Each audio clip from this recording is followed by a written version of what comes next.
clay jars are used. We call it kvevri. And kvevri you will always find buried in the ground, like you see them here. Yeah. But these are just very small ones for demonstration, only to see and understand how it works. So the whole jar will be buried in the ground, only top is visible here. And the whole process of winemaking, starting from fermentation to the aging, it's done like this underground. In some older times, it was done mostly manually, the process, so they would crush the grapes by foot. This wooden vessel, which is under the glass here, called satznacheli, it was used for crushing grapes. It was done by Pete barefoot in the beginning, later with some rubber boots. And from satznacheli, directly free running juice would move to kvevri, then all those crushed grapes were added also in kvevri. So first is the clay, what makes the difference, and second is the method itself, because we use most part of the crushed grapes in the fermentation process. So when we crush it, skin, seeds, stems, it goes to kvevri. This varies from region to region, from winemaker to winemaker as well, but main idea is that it's not only grape juice fermenting, it needs to have some skin, seeds, stems as well. Percentages up to you, depending how strong, intense type of wine you want to make.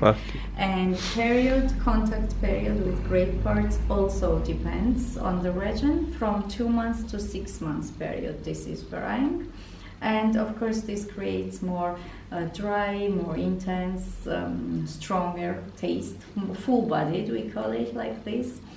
Full body, more color you get from this method, so it's darker. Even if we talk about white wines, it's darker in color compared to classical. Compared to classical, what we call European method. Those are lighter ones, and kvevri Georgian method wines are quite intense and strong in taste. Of course, here we don't talk about which one is better. Because we use both methods, and you can get very good wines and very bad wines as well from both methods. It's only about the preference and about the difference in the taste. These are the old tools here, used before. Now everything is replaced with the machinery. This is for cleaning, kvevri, kind of brush, which is made of cherry tree bark, having antiseptic character. That's why this cherry was selected for that, but these are wild cherries, more like forest cherries, not all type. This brush and drinkable water, that's it for cleaning. Now already there is machine. There is steam machines, many type of antiseptic, antibacterial, like powders, liquids and so on to clean it. But with kvevri we try to use as small amount of chemicals as possible. In natural winemaking we don't use any kind of chemicals, we refuse using it. Only antiseptic is sulfur in this case, water and sulfur, that's it. And this brush not that much used anymore, maybe somewhere in the families, household winemaking they use it. Others here, this was used for taking out wine from kvevri. This is called orshimo. It's a pumpkin, dried pumpkin, which was very light tool to use because there was no pumps in that period. So if you had to take out, let's say, tons of wines and move it to another jar to separate sediment from it, you had to move maybe 3,000 times, depending how many liters you had there. So this was very heavy work, you could guess it, of course. Now there is already pumps, it became faster. This method. And this here was used to mix, to stir the wine during fermentation process, because we have a lot of skins and seeds inside and they kind of prevent oxygen to enter the wine. They create cap for the wine, like head. So we have to stir it every time to help the fermentation. You can see the color already changed from the wine, but again, even this is replaced with stainless steel. Because you can see it has a lot of cracks, and this is good place for bacteria to stay and to live inside, so it will mix with the wine later. All of this has modern analogs already. And this interesting basket, this is called godorbura. This is used for qvevri, to put it inside qvevri to separate liquid and hard parts. Stream. So it was filter. Filled with juice, and from here you could pump it out later, and skins would stay in qvevri, kind of separator. And this one is to make seal on top of qvevri.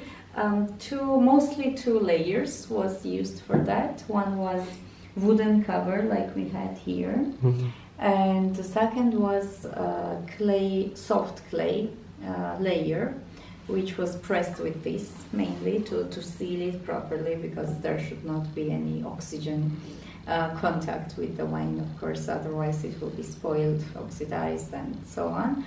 So it needs to be sealed properly.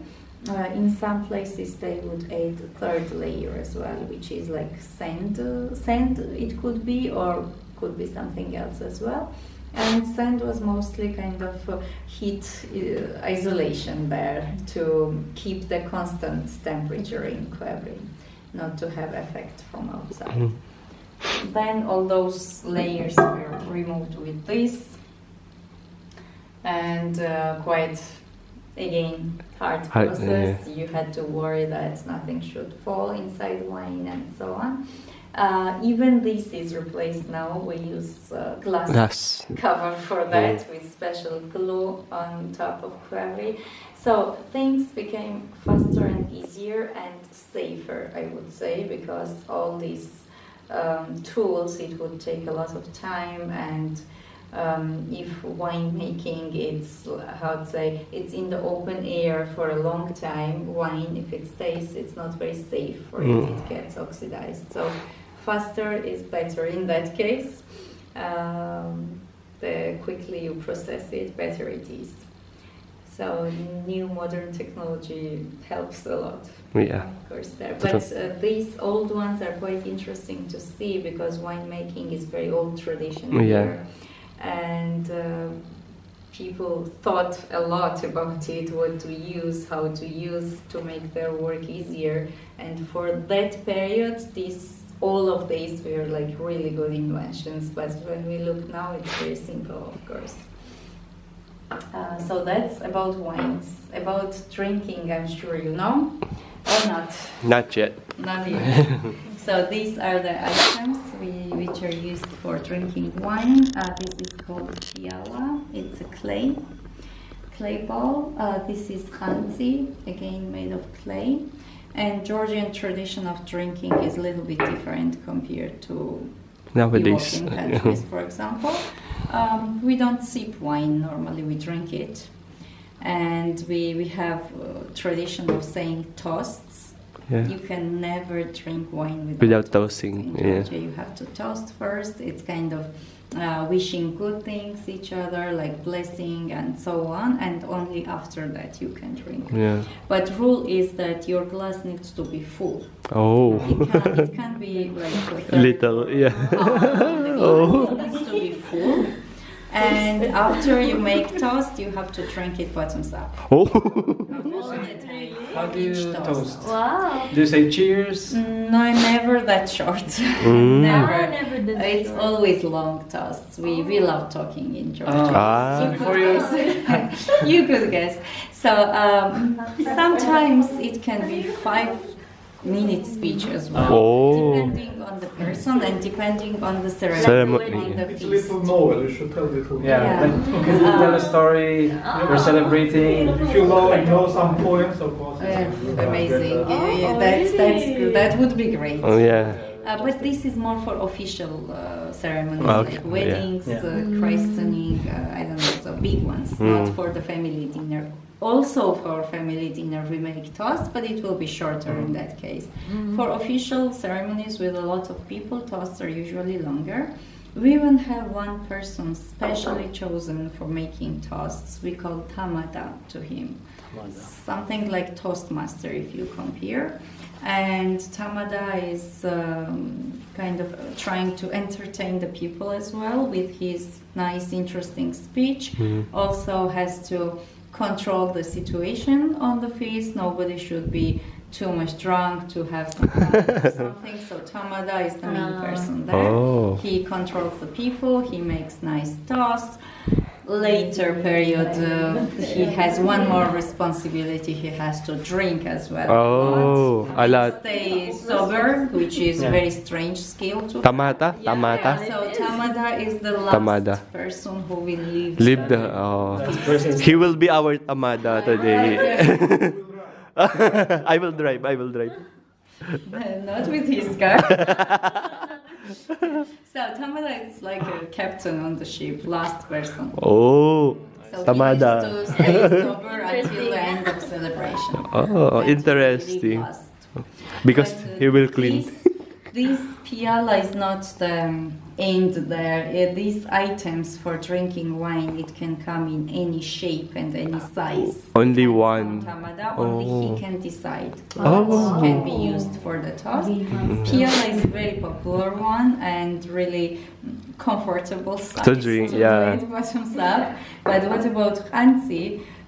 Rule is the same. It will be full. Oh my God. And you drink it bottoms up, non-stop. Oh. Without any breath breaks in between, just at once. Without breathing? Breathe breaks, no breathe breaks. Oh. You can breathe with your nose Okay. while drinking, but no stop, Oh. non-stop. 1 hour. This one is very hard, but of course it can be smaller. It's Starting from Yeah, small it is. sizes and up to, I don't know, 2 liters, maybe even 3 liters. 2 liters. It can be. But idea here is that if you take it, if you agree on taking Anzi, you have to finish it. Otherwise, you cannot put it back on the Oh. table. It has no stand when Yeah, it's it will out, spill out. and it's a disrespect to Yeah. the host family. So if you decide to take it, you should be Finish it. 100% sure Sure. that you can drink it. Oh, okay. Otherwise, it's a big shame Yeah. not to finish it. So Have you- better not to take it at all. Have you tried this? This big, no. Maybe David. Never. Smaller, maybe, but so I'm not big drinker anyways. Oh. I prefer to sip it. Sip only. Unlike from my grandparents' generation. But this tradition is still going on. Yeah. It's not somewhere in the history. During weddings, during big parties, we always have it. When it's like mixed generations celebrating something, it will be always traditional Present, way of yeah. drinking. It's interesting. Which, of course, if you look from the health perspective, maybe not perfect, Mm-mm. but for the like fun and entertaining purpose, it's a very good type of celebration because you have a lot of toasts which are very interesting. People share their stories, their ideas, their feelings, and it's very interesting type of celebration. Yeah. It's not just sitting in the groups at one table. It's all like socialized program. Yeah. So you talk a lot, you meet the people, you hear new stories, new jokes. So very interesting. Must try experience once in a lifetime, but it comes with a lot of drinking, Yeah. so you need to be prepared. And Okay. with a lot of food. We prepare food than Always. drinking. In Georgia, it's always drinking comes with food. Food. That's Never why drinking alone. Okay, we need food.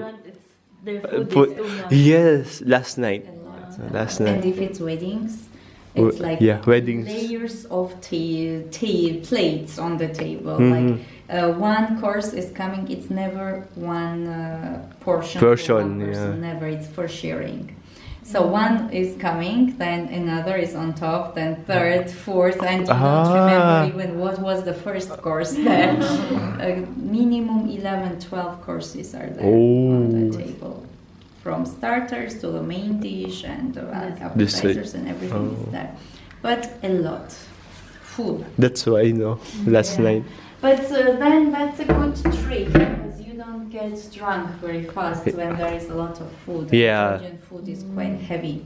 So it has a lot of fat, and when you eat that type of food, you don't get drunk that fast. It helps. Yeah. Yeah, it helps. So you're drunk now. You can try it.